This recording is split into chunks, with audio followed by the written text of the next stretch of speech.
ना रुकना है, ना थमना है, बस संघर्ष करके अपने लक्ष्य को पाना है। नमस्कार साथियों, स्वागत है आप सभी का हमारे निर्मल क्लासेस यूट्यूब चैनल पर। और आप सभी साथी प्री बीएसटीसी और पीटीटी की अगर आप तैयारी कर रहे हैं तो आपके लिए ये टेस्ट सीरीज़ एकदम रामबाण सिद्ध हो जाएगी। मैं इस चीज़ को गारंटी के साथ कहता हूं कि आपका इन वीडियोस से जो आपको टेस्ट सीरीज़ चलाई जा रही है उसमें से आपका एक भी प्रश्न एग्जाम में बाहर नहीं जाएगा और आप 50 में से 50 क्वेश्चंस आप लोग राजस्थान जीके के करके आएंगे। ये मेरा आपसे वादा है, क्योंकि मैं इस सीरीज़ को उसी बेस के आधार पर चला रहा हूँ जिस तरीके से आपसे प्रश्न हर बार पूछे जा रहे हैं। तो आज मैं भौतिक प्रदेशों की बात करूंगा और भौतिक प्रदेशों में पहला मैं भौतिक प्रदेश लूंगा आपका पश्चिमी मरुस्थलीय भौतिक प्रदेश, जो सबसे महत्वपूर्ण और इम्पॉर्टेंट भी है। इसी के साथ साथ आपके अन्य भौतिक प्रदेश भी आएंगे, तो चलेगा। हम विस्तार से बात करेंगे, एक एक चैप्टर को क्लियर करेंगे। आपका एक भी प्रश्न यहाँ से बाहर नहीं जाने वाला है। साथ ही साथ आपको 7300 प्रश्नों का यहाँ पर समावेश मिलेगा। जब तक आपकी एग्ज़ाम होगी ये टेस्ट सीरीज़ बिल्कुल भी बंद नहीं होगी।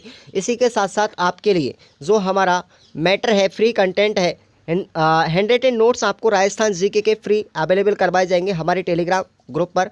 आप लोग ज्वाइन करिएगा, डिस्क्रिप्शन बॉक्स में उसकी लिंक दी गई है, और चैनल को सब्सक्राइब करके रखेंगे। अब हम बात कर लेते हैं अपने पहले प्रश्न की, और आज का हमारा पहला प्रश्न है साथियों, बहुत ही अच्छा और शानदार जानदार सीरीज़ को आप लोग ज्वाइन करेंगे। तो राजस्थान को कितने भौतिक प्रदेशों के अंदर बांटा गया है? आंसर होना चाहिए आपका 4 भौतिक प्रदेश। 4 भौतिक प्रदेशों में राजस्थान को बांटा गया है। किसके अनुसार है ये आपको याद रखना है, हरिमोहन सक्सेना के अनुसार। हरिमोहन सक्सेना के अनुसार ये भी आपको याद रखना है, ठीक है ना। हरिमोहन सक्सेना के अनुसार यहाँ पर 4 भौतिक प्रदेशों में राजस्थान को बांटा गया है। क्लियर। आगे बात करते हैं अगले प्रश्न की, और आपका अगला प्रश्न है क्वेश्चन नंबर 2। चलेगा। क्वेश्चन नंबर 2 है कि राजस्थान का सबसे प्राचीनतम भौतिक प्रदेश कौन सा है?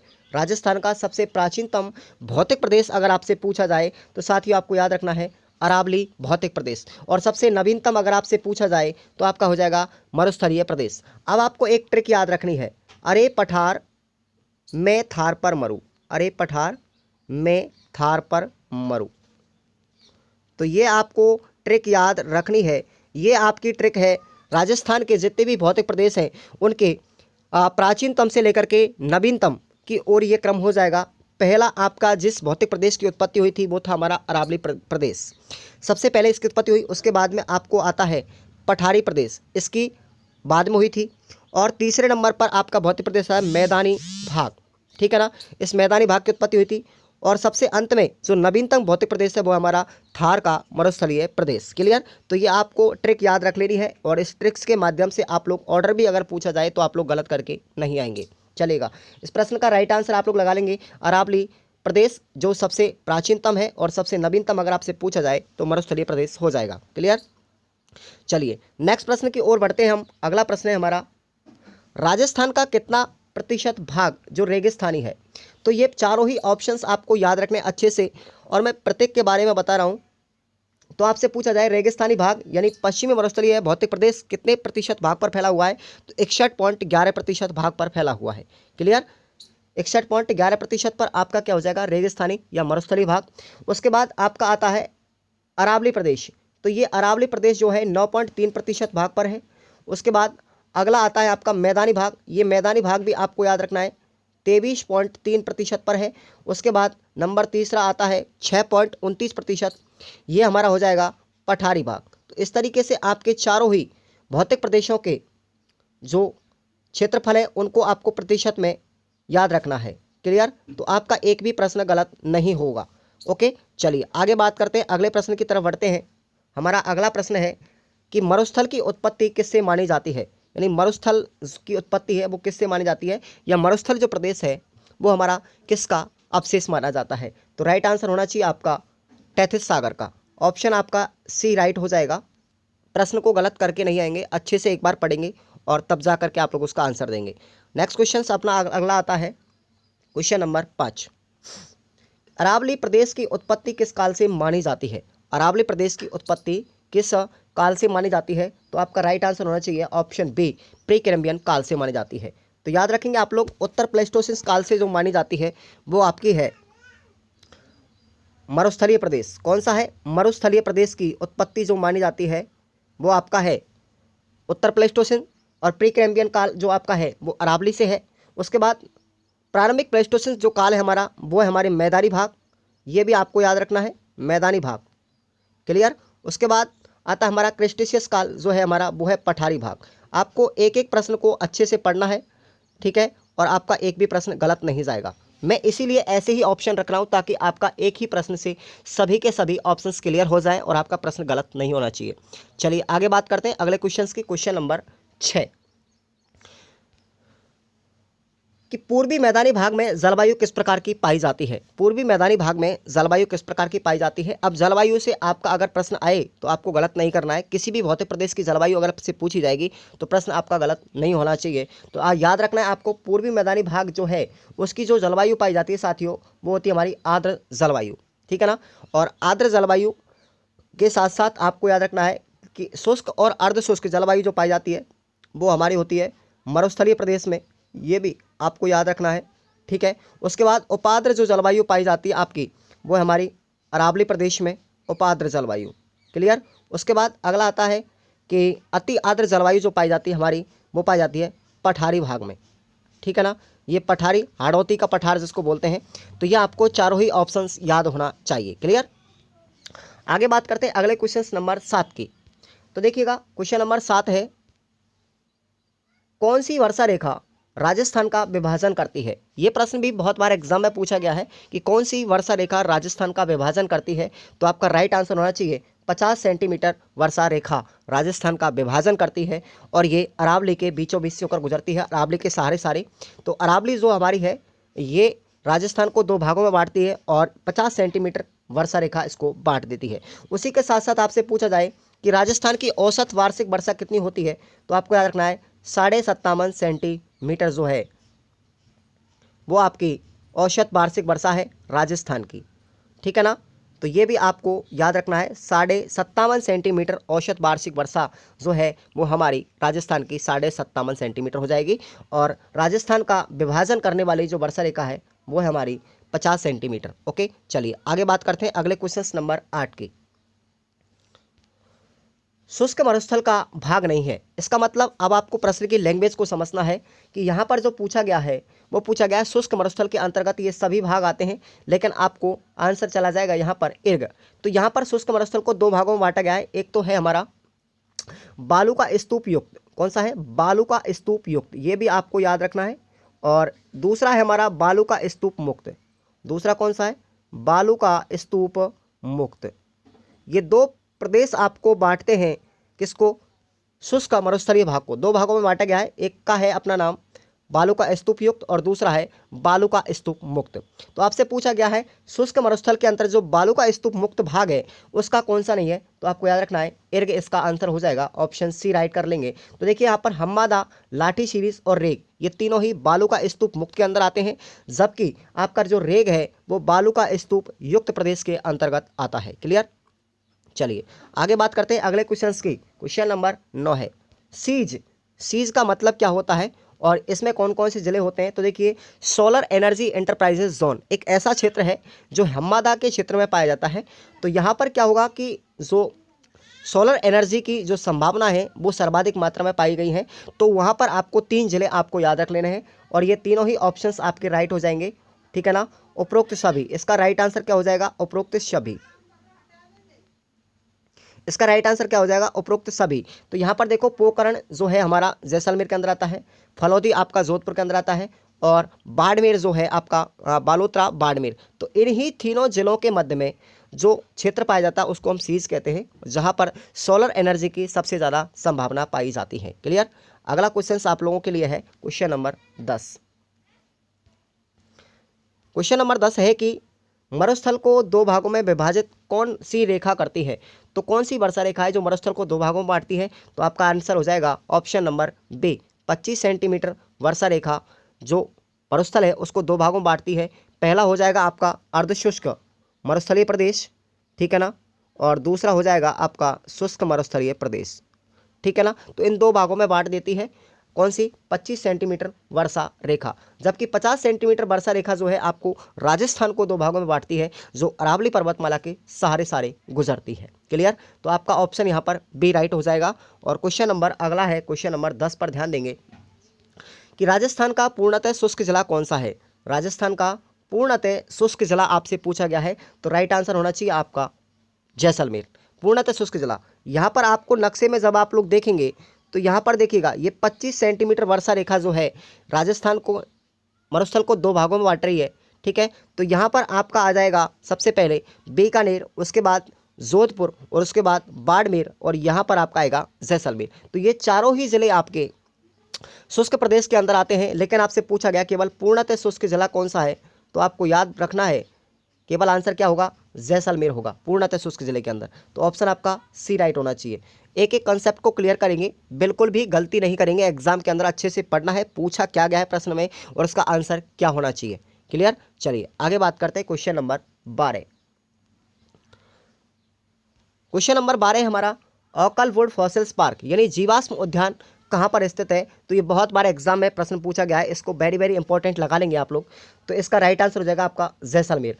वुड फॉसिल्स जो आकल पार्क है वो आपका आकल गांव है, आकल गांव है जहाँ पर लकड़ी के जीवाश्म पाए गए हैं, तो वो है आपका right answer Jaisalmer. Clear? Option आपका क्या हो जाएगा? बी हो जाएगा। क्वेश्चन नंबर अगला आता है हमारा, क्वेश्चन नंबर 13। पवन की दिशा के समांतर बनने वाले बालू का स्तूप क्या कहलाते हैं? पवन की दिशा के समांतर बनने वाले बालू का स्तूप आपको याद रखने हैं। तो आपका राइट आंसर हो जाएगा अनुदैर्घ्य बालू का स्तूप कहलाते हैं, जिनको हम सीप के नाम से भी जानते हैं। ये बहुत बार एग्जाम में पूछा गया है, सीप कह लो चाहे इसको लॉन्गिट्यूडनल कह लो, लॉन्गिट्यूडनल एक ही बात है। ये भी एग्जाम में पूछा गया है कि भाई सीप या लॉन्गिट्यूडनल या फिर अनुदैर्घ्य इसी के नाम है जो पवन की दिशा के समांतर बनने वाले बालू का स्तूप है। जबकि आपको और ऑप्शन भी याद रखने हैं कि अगर आपसे पूछा जाए अनुप्रस्थ क्या होता है, तो अनुप्रस्थ हो जाएगा आपको पवन की दिशा के लंबवत बनने वाले बालू का स्तूप, ये लंबवत बनते हैं। जबकि हमारा वरखान जो होता है वो एक अर्धचंद्राकार बालू का स्तूप होते हैं। अर्धचंद्राकार बालू का स्तूप जो होते हैं वो कहलाते हैं वरखान। ठीक है, उसके बाद आपसे पूछा जाए पैराबोलिक क्या होता है, तो पैराबोलिक भी आपको याद रखना है, ये एक वरखान की विपरीत दिशा में बनने वाले जो बालू का स्तूप है और इनकी आकृति होती है वो महिलाओं के हेयर पिन की जैसी होती है। तो इस प्रश्न का राइट आंसर आपको पता होना चाहिए। समांतर बनेंगे तो अनुदैर्घ्य होंगे, याद रखेंगे इसको। ऑप्शन आपका क्या हो जाएगा? सी राइट हो जाएगा। क्वेश्चन नंबर 14 आगे देखेंगे कि मैंने आपको बता दिया है कि अर्धचंद्राकार जो बालू का स्तूप होते हैं वो क्या कहलाते हैं, वो आपको याद रखना है, वरखान कहलाते हैं। ऑप्शन आपका क्या हो जाएगा? डी राइट हो जाएगा। क्लियर? आगे चलते हैं क्वेश्चन नंबर 15। अब देखिए इस प्रश्न में बहुत ज़्यादा बच्चे कंफ्यूज होंगे, कंफ्यूज होने की आपको कोई टेंशन लेने की बात नहीं है। आप लोग अच्छे से इस प्रश्न का राइट जवाब दे पाएंगे कि बालू का स्तूप युक्त भौतिक प्रदेश कितना प्रतिशत है। तो आपसे पूछा गया है बालू का स्तूप युक्त पूछा गया है, तो युक्त हो जाएगा आपका 58.50%, यानी 58.5% भाग है जो बालू का स्तूप युक्त है। जबकि आपसे पूछा जाए कि बालू का स्तूप मुक्त प्रदेश कितना प्रतिशत है, तो ये मुक्त है आपका 41.50%। तो ये दोनों ही आपको ऑप्शंस याद रखने हैं। इस क्वेश्चन का राइट आंसर हो जाएगा आपका ऑप्शन ए, 58.5% बालू का स्तूप युक्त प्रदेश होता है। क्लियर? और मुक्त है अपना 41.50%। क्वेश्चन नंबर अगला, आप लोग वीडियो को लाइक कीजिएगा, चैनल को सब्सक्राइब कर लीजिएगा ऐसे ही धमाकेदार और टॉपिक वाइज सीरीज पढ़ने के लिए। क्वेश्चन नंबर 16 है कि पोकरण जैसलमेर से लेकर के बालोतरा बाड़मेर के मध्य में पाई जाने वाली कटी फटी या फिर अवशिष्ट जो पहाड़ियां हैं वो क्या कहलाती हैं? तो आपको राइट आंसर होना चाहिए मगरा कहलाती हैं। ठीक है ना, मगरा। इसका राइट आंसर आपको याद रखना, ऑप्शन क्या हो जाएगा? सी। और इसी ही मगरा की पहाड़ी पर हमारा जैसलमेर का दुर्ग स्थित है। ठीक है ना, जैसलमेर दुर्ग कहाँ पर स्थित है? मगरा की पहाड़ी पर ही स्थित है।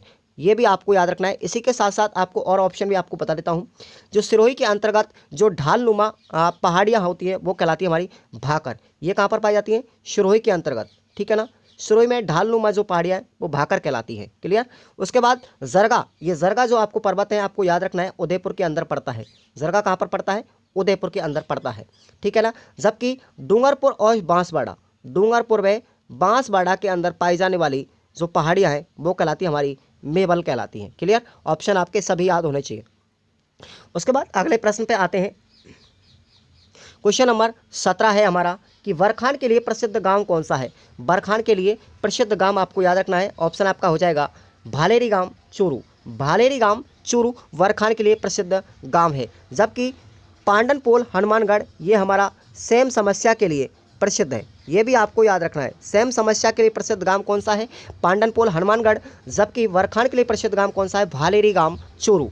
और धोरों के लिए प्रसिद्ध अगर आपसे पूछा जाए धोरों के लिए प्रसिद्ध कौन सा गांव है, तो ये भी आपको याद रखना है, समगांव, जैसलमेर। क्लियर। एक एक प्रश्न को अच्छे से देखना है, प्रश्न एक भी गलत नहीं होना चाहिए। उसके बाद अगला क्वेश्चन आता है क्वेश्चन नंबर 18। देखिएगा कि दो बालू का स्तूपों के धोरों के मध्य का मार्ग जिससे ऊंट गुजरते हैं उसको हम क्या कहते हैं, तो उसका आंसर होना चाहिए आपका कारवा। क्या कहलाता है, कारवा कहलाता है। और इसी का अन्य नाम और है, ये भी आपको याद रखना है, गासी भी इसका नाम दिया जा सकता है एग्जाम के अंतर्गत, ठीक है ना। उसके बाद इर्ग आपसे पूछा जाए तो ये वनस्पति रहित मरुस्थल प्रदेश है। ये वनस्पति रहित मरुस्थल प्रदेश है, ठीक है ना। ये कहलाता है हमारा इर्ग। और इसी का दूसरा नाम आपको याद रखना है, अर्ग भी कहा जा सकता है। इसको क्या कहा जा सकता है, अर्ग भी कहा जा सकता है। क्लियर। तो इस प्रश्न का राइट आंसर हो जाएगा आपका काशी या फिर कारवा। क्लियर। चलिए अगले प्रश्न की तरफ बढ़ते हैं। प्रश्न संख्या 19। पीवना क्या है, तो देखिएगा पीवना हमारा क्या है, तो पीवना भैया एक जहरीला सर्प होता है जो पश्चिमी मरुस्थल के अंदर पाया जाता है। तो आपका राइट आंसर हो जाएगा सी। और बहुत बार एग्जाम में पूछा भी गया है पीवना क्या चीज़ है, तो एक जहरीला सर्प होता है पीवना। क्लियर। आगे बढ़ते हैं अगले प्रश्न की तरफ। Question number 20। नाचना किसकी नस्ल है, तो राइट आंसर आपका क्या हो जाएगा, नाचना एक ऊंट की नस्ल है जो पश्चिम मरुस्थल के अंदर पाया जाता है। ऑप्शन आपका क्या हो जाएगा, बी राइट हो जाएगा। ऊंट की नस्ल है नाचना जो पश्चिम मरुस्थल के अंतर्गत पाई जाती है और सबसे प्रसिद्ध नस्ल भी यही मानी जा रही है। ओके। उसके बाद अगला प्रश्न है हमारा प्रश्न संख्या 21। अर्धशुष्क मरुस्थल को कितने भौतिक प्रदेशों में बांटा गया है, तो याद रखेंगे आप लोग अर्धशुष्क मरुस्थल जो प्रदेश है उसको भी 4 भौतिक भागों में बांटा गया है। और कौन कौन से हैं आपको याद रखने, ये चारों ही ऑप्शंस उपरोक्त सभी इसका राइट आंसर हो जाएगा। घग्गर बेसिन क्षेत्र, ठीक है ना, ये घग्गर नदी का होता है। तोराबट्टी बेसिन क्षेत्र ये कांतली नदी का होता है। और नागौर उच्च भूमि, ठीक है ना। और उसके बाद लूणी बेसिन क्षेत्र, ये चारों ही आपके अर्धशुष्क मरुस्थल प्रदेश के भागों में बांटे गए हैं। तो 4 भाग आपको याद रखना है। ऑप्शन इसका क्या हो जाएगा, राइट आंसर ऑप्शन ई उपरोक्त सभी लगा लेंगे आप लोग। उसके बाद अगला क्वेश्चन है कि घग्गर नदी का उद्गम स्थल कहाँ माना जाता है, कहाँ से घग्गर नदी निकलती है, तो ये आपको याद रखना है साथियों। राइट आंसर हो जाएगा आपका शिवालिक की पहाड़ियाँ हिमाचल प्रदेश से निकलती है। और ये घग्गर नदी पाकिस्तान तक जाती है और पाकिस्तान में इसका नाम कहलाता है साथियों हकरा। क्या कहलाता है, हकरा के नाम से जानी जाती है। इसको पाकिस्तान का शोक भी कहा जाता है क्योंकि जब इसमें पानी की आवक ज़्यादा हो जाती है तो यहाँ पर पाकिस्तान का एक फोर्ट अब्बास नाम का जगह है, फोर्ट अब्बास, क्या याद रखना है, फोर्ट अब्बास, वहाँ पर क्या आ जाती है, बाढ़ आ जाती है। क्लियर। तो फोर्ट अब्बास में इस नदी के कारण क्या आती है, बाढ़ आ जाती है। और इसी नदी का जो क्षेत्र है हनुमानगढ़ के अंतर्गत क्या कहलाता है, नाली या फिर पाट के नाम से भी जाना जाता है। एक एक प्रश्न कंफ्यूज नहीं होना चाहिए, एक एक प्रश्न को और एक एक कंसेप्ट को क्लियर करना है प्रत्येक नदी के हिसाब से। जब मैं आपको नदी पढ़ाऊंगा तो बहुत अच्छे से समझ में आएगा आपको। तो इस नदी का उद्गम स्थल शिवालिक की पहाड़ियाँ हो गया। उसके साथ साथ आपको याद रखना है नाग पहाड़, तो नाग पहाड़ की से कौन सी नदी निकलती है, लूणी नदी निकलती है, ये भी आपको याद रखना है। उसके बाद मेहंद झील मध्य प्रदेश से कौन सी नदी निकलती है, तो ये आपको याद रखना है माही नदी निकलती है। क्लियर। उसके बाद आपको याद रखना है जानापाप की पहाड़ियों से कौन सी नदी निकलती है, चंबल नदी निकलती है। तो ये चारों ही ऑप्शंस आपको याद रख लेने हैं साथियों, एक भी प्रश्न आपका एग्जाम में गलत नहीं होगा, मैं दावे के साथ में कहता हूँ। क्वेश्चन नंबर अगला आता है 23। देखो आपको मैंने बता दिया है नाली या पाट किस नदी का क्षेत्र कहलाता है, तो राइट आंसर हो जाएगा आपका घग्गर नदी का। और ये कहलाता है हमारा हनुमानगढ़ के अंतर्गत। और हनुमानगढ़ के अंतर्गत इसी नदी के कारण सेम समस्या पाई जाती है। क्लियर। चलिए आगे बढ़ते हैं अगले प्रश्न की तरफ। Question number 24। नाकोड़ा पर्वत, नाकोड़ा पर्वत कहाँ पर स्थित है, तो आपको राइट आंसर होना चाहिए बाड़मेर के अंतर्गत। और इसी ही का दूसरा नाम है मेवा नगर। आपको याद रखना है नाकोड़ा पर्वत का दूसरा नाम क्या है, मेवा नगर। ये बहुत बार एग्जाम में पूछा गया है, मेवा नगर। ऑप्शन क्या हो जाएगा आपका, सी हो जाएगा। उसके बाद अगला प्रश्न है आपका राजस्थान का पंजाब किसे कहते हैं, राजस्थान का पंजाब किसको कहते हैं, तो याद रखना आपको सांचौर। और ये सांचौर पड़ता है आपका जालौर के अंदर। ठीक है ना, जहाँ पर इसबगोल की खेती सबसे ज़्यादा होती है। ऑप्शन आपका क्या हो जाएगा, सी इसका राइट आंसर हो जाएगा। उसके बाद पीपलूद की बात करें, ये राजस्थान का माउंट कहलाता है, राजस्थान का माउंट आबू, राजस्थान का माउंट आबू कहलाता है, ठीक है ना, कौन सा, पीपलूद। और ये कहाँ पर पड़ता है, बाड़मेर के अंदर पड़ता है, ये भी याद रखना आपको। यहाँ पर राजस्थान में सबसे ज़्यादा बरसात होती है, ठीक है, पीपलूद माउंट आबू स्थान है, ये भी आपको याद रखना है पीपलूद के अंदर, ठीक है। ये पश्चिमी राजस्थान का सबसे ज़्यादा वर्षा वाला स्थान है पीपलूद। ओके, चलिए आगे बात करते हैं। अगला प्रश्न आपका आता है, पश्चिमी राजस्थान की सबसे ऊंची चोटी कौन सी है। आपसे देखो, प्रश्न को कंफ्यूज नहीं होना है, तो गुरु शिखर नहीं है, ये गुरु शिखर राजस्थान की सबसे ऊंची चोटी है, लेकिन आपसे पूछा गया है पश्चिमी राजस्थान की सबसे ऊंची चोटी, तो ये डोरा पर्वत है और ये पड़ता हमारा सिरोही के अंदर, याद रखेंगे आप लोग, सिरोही में, और इसकी ऊंचाई है 869 किलोमीटर, सॉरी 869 मीटर, ये आपको याद रख लेना है। उसके बाद जरगा पर्वत, जरगा पर्वत आता हमारा उदयपुर के अंदर, ठीक है ना। उसके बाद टोडगढ़ आता हमारा अजमेर के अंदर, ये भी आपको याद रखना है। और गुरु शिखर आता हमारा सिरोही के अंदर, ये राजस्थान की सबसे ऊंची चोटी मानी जाती है। क्लियर। उसके बाद अगला क्वेश्चन है हमारा क्वेश्चन नंबर 27।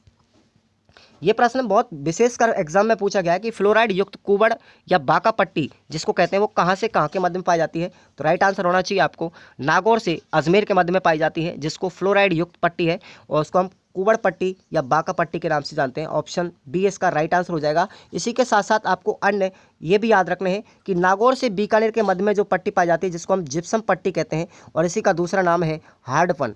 क्या कहते हैं, हार्डपन। कहाँ से कहाँ तक पाई जाती है, तो याद रखना है आपको नागौर से बीकानेर के मध्य में, नागौर से अजमेर के मध्य में कुबड़ पट्टी या बाका पट्टी फ्लोराइड की होती है, और अजमेर से राजसमंद काला गुमान के मध्य में जो पट्टी पाई जाती है वो आती है हमारी ग्रीन फायर बेल्ट। इसको क्या बोलते हैं, ग्रीन फायर बेल्ट। यानी कि ये प्रश्न बहुत बार एग्जाम में पूछा गया, रीट में भी। तो ग्रीन फायर बेल्ट इसको बोलते हैं पन्ना या हरी अग्नि, ठीक है ना। पन्ना जो निकलता है, हरी अग्नि, वो यहाँ पर सबसे ज़्यादा पाई जाती है, तो ग्रीन फायर बेल्ट के नाम से इसको जानते हैं। क्लियर। अगला प्रश्न है अपना क्वेश्चन नंबर 28। गौड़वाड़ प्रदेश में शामिल जिला कौन सा नहीं है। तो गौड़वाड़ प्रदेश के अंतर्गत 4 जिले आते हैं, ये आपको याद रखना है। तो इसमें नागौर नहीं आएगा, ऑप्शन क्या हो जाएगा आपका, नागौर। अब इसमें 4 जिले आते हैं, पहला हो गया हमारा जोधपुर, दूसरा पाली, और तीसरा जालौर, और नंबर 4 पर आता है हमारा बाड़मेर। तो ये 4 जिले आपको गौड़वाड़ प्रदेश में याद रखने हैं, जो लूणी नदी का क्या है, लूणी नदी का क्षेत्र कहलाता है गौड़वाड़ प्रदेश। क्लियर। तो ये आपको प्रश्न अच्छे से याद रख के जाने हैं। उसके बाद अगला प्रश्न है question number 29, last second question 29 में है कि सेम समस्या के लिए चर्चित ग्राम कौन सा है। आपको मैंने पहले ही बता दिया था, पांडनपोल हनुमानगढ़ है। कौन सा है, पांडनपोल हनुमानगढ़ है। और ये वरखान के लिए प्रसिद्ध है, भालेरी गांव चूरू, वरखान के लिए, ठीक है ना, ये आपको याद रखना है। क्वेश्चन नंबर लास्ट है हमारा 30। एक बार वीडियो को सभी लाइक कर देंगे और चैनल को सब्सक्राइब कर देंगे, ठीक है ना। पर्यावरण का शत्रु या प्रदूषक क्या कहलाता है, तो कौन सा है भैया, वो है सफ़ेद आका पेड़, जिसको हम यूकेलिप्टस के नाम से भी जानते हैं। और सेम समस्या को रोकने के लिए, सेम समस्या को रोकने के लिए इस पौधे का उपयोग किया गया था, लेकिन फिर भी वहाँ पर और ज़्यादा दलदली भूमि बनती चली गई, इसलिए इस पेड़ को क्या कहते हैं, हम पर्यावरण का प्रदूषक या शत्रु कहा जाता है। यूकेलिप्टस पौधा आ सकता है, चाहे सफ़ेद आ सकता है, कुछ भी नाम आ जाए, आपको प्रश्न गलत करके नहीं आना है। सी ऑप्शन इसका राइट हो जाएगा। क्लियर।